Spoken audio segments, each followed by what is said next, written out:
Hello again. So today is the 14th of November and I decided I would put my Christmas tree up.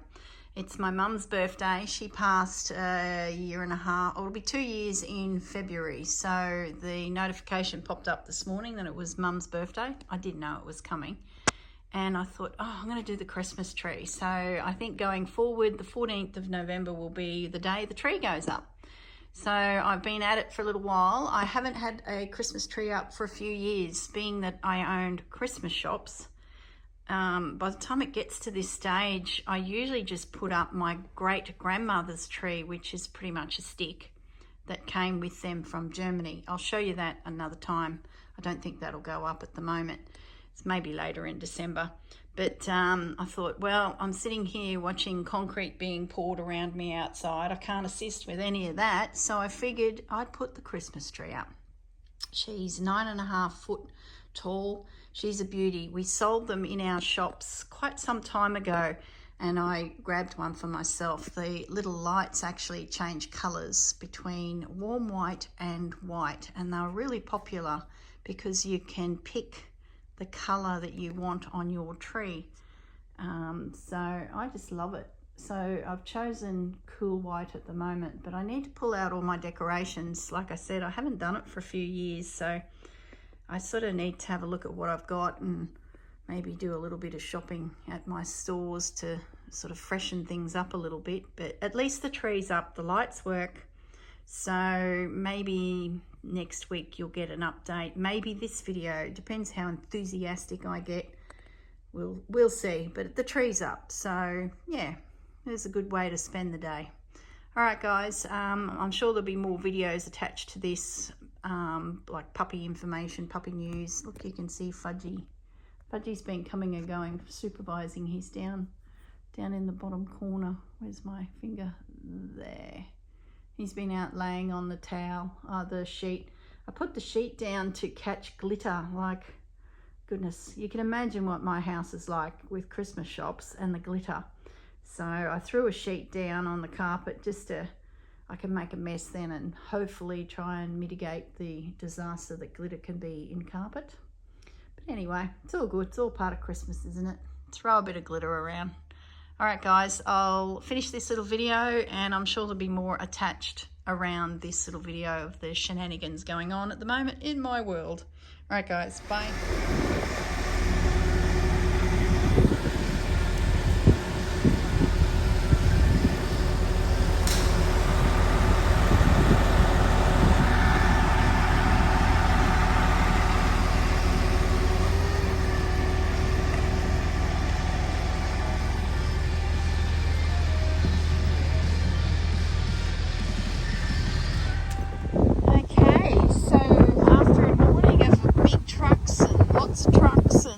Of men in rubber boots and concrete, they've all left. It's the end of the day and I'm just going to take you on a tour of my retaining wall. So this is the footings, the foundation of which the bricks will go onto when the bricklayer gets here. So I'm just on the one side of the property, walking to the very back corner of our plot of land. There's no snakes or anything around. See the back and then down to the far corner and back up to the house. So I'll just spin around. So on this side, the ground here, which will be the retainer, is probably about 90 centimetres, 3 foot. And it's about that across the back here. So all this soil will be pushed back into the hole behind the wall. So I believe at the end of the week the bricks get delivered and then we just got to wait for the bricklayer. He's a very busy man, so we're not sure when he'll come. It's somewhere between now and Christmas, basically. So when he gets here, he will lay all the bricks. See, now it steps down a little bit. We're getting quite high here. It gets to a 2 metre retainer wall here, and then sort of drifts back up. You can see back up to the house there. So I'll just make my way around this corner. Don't want to slip over. That would be hilariously funny, wouldn't it? And now we're at the other corner. As it makes its way up there, we'll have fencing along this top edge. that we can then walk down this embankment and go to these water edge. So I'll just come out to the lake. You've seen it from the house, but you haven't really seen it close up. I've actually got a video I filmed nearly 2 years ago right here where I had baby Bandit the puppy, and he was frolicking here, and he put his paw in the water for the first time and was frolicking around. So, there's a piece of plastic in the water. I'll try and get that later. This has probably come from our job sites, which we can't have. So that's our lake. Like I said, if you were to go around the corner here and walk along that edge, just before you get to the next corner and it straightens up to come across the back of those houses, that's the little estuary where the saltwater stream comes in. So then, soups up the tide, it rises slightly, drops back down. So the boundary to the national park is right there. The council's actually put some big stones in so that it stops people from driving, because often fishermen would come down here in their Land Cruisers and they drive through here onto the other side, which is technically the national park, which you can't drive. So they put in these really big rocks. There's been a few naughty people. They've put tow ropes on them and snug them out, which is such a shame. And then they started driving up here and going around there. So there's more rocks there, some rocks here, a chain that allows the park ranger to get through. And then you're into the national park. So we've got a conservation zone. So all puppy dogs need to be on leads. You're not allowed to have freewheeling dogs that can chase birds. And I've seen over the years, out here, there's been park rangers so I'm pointing to the sky, drop the eyes a bit. Out here, park rangers have been putting little flags and sort of markers and taking photos. And so I think there's a bit of a study going on this little area here. When a high tide happens, like a big tide, a 3.3 metre tide, we'll get probably a foot of water come through this zone, and then as the tide drops it disappears, back into the estuary that is there. So I'll just go for a little walk up here, give you a grand tour today. It's just so beautiful. Absolutely love it. And as you recall from other videos, the house we built originally is the 2-story, just there. So I'm sort of walking back towards where we originally had our house. So when the developer kicked off again and we could get a house on the opposite side of the same beautiful area, and a low set, and a studio, for me, it was a bit of a no-brainer.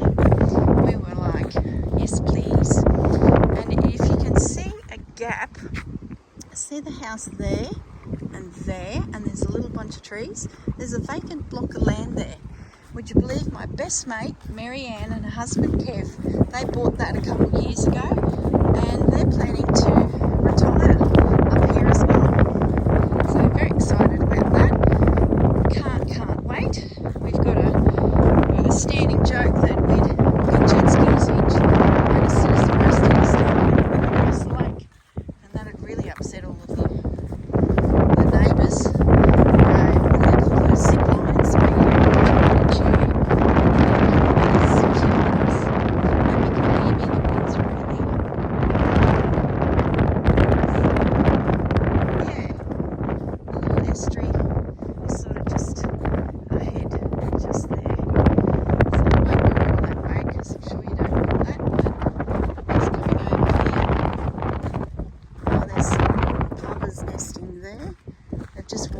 The female was sitting on something, so I'm guessing there's a little nest there.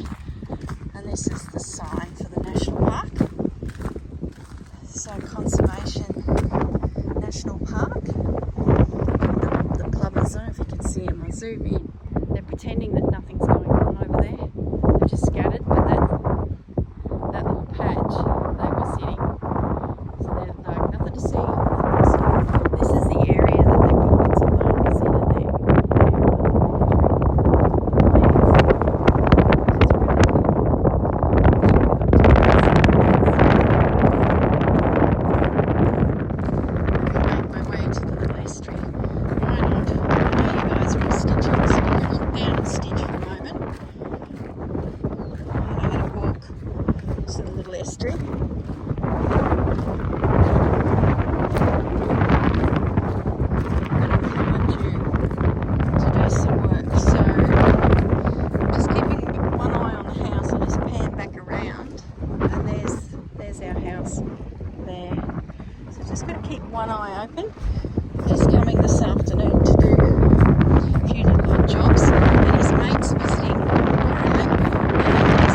have gone on the market, and you will see after all of these little videos are linked together, you'll see a little 30-second video I created so that I could send that to someone who was interested in Stitch, for example.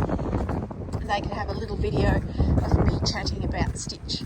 So those 9 little videos are in the playlist today. They're in the video that you're watching as we speak.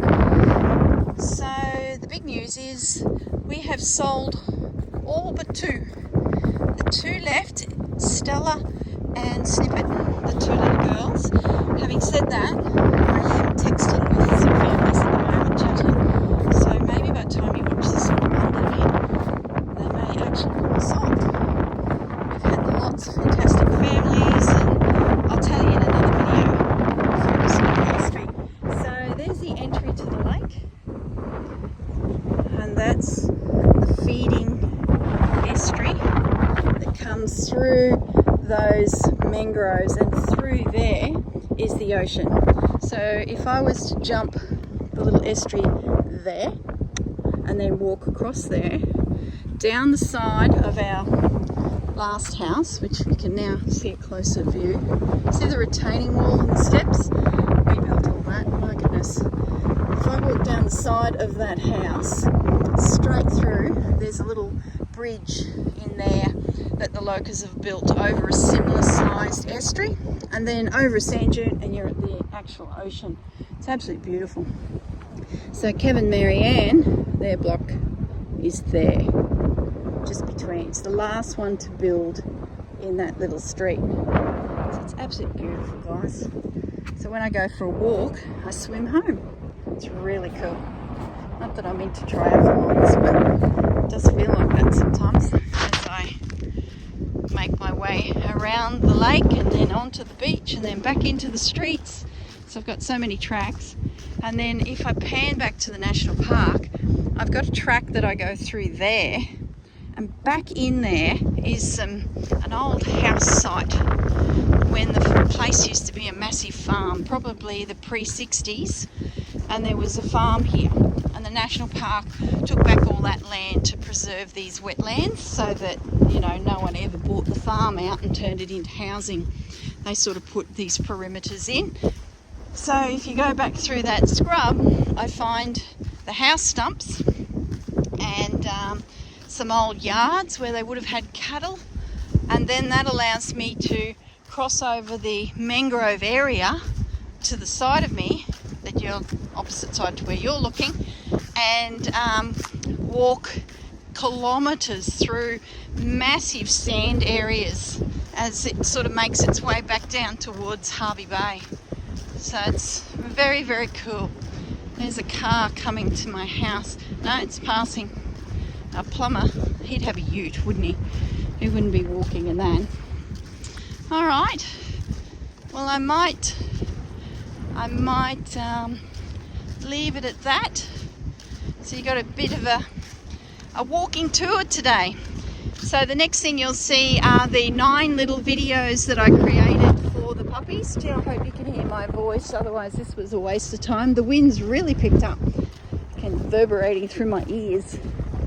So you'll see the 9 little puppy pictures, or puppy videos, and then in another video, when I'm sitting and thinking properly, I will tell you all about the new owners, and I will have pictures for you of them settling in. Oh my goodness, it is adorable, and a lot of them have new names. Oh my goodness, but that'll be next week.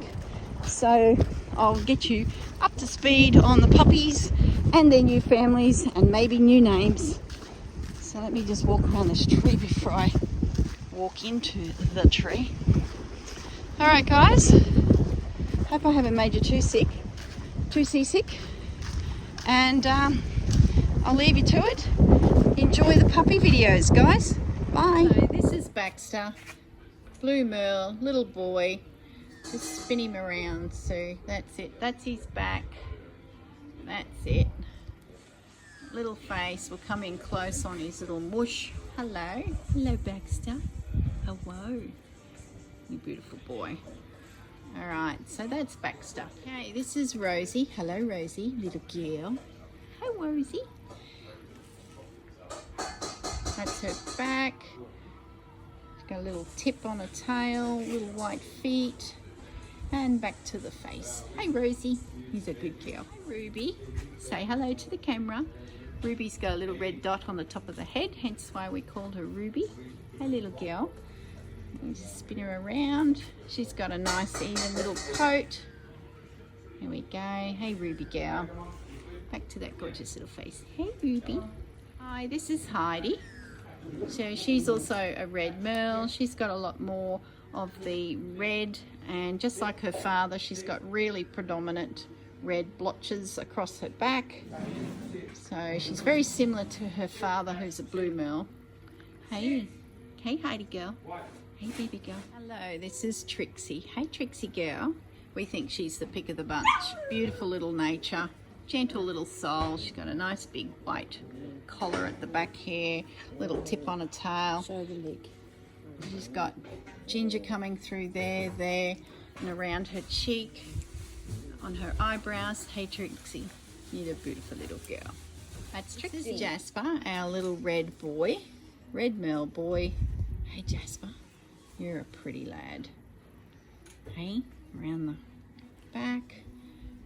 Nice little spots. Not as big as Heidi. Just a nice little gentle. You got mud on your tummy. Food. It's a biscuit.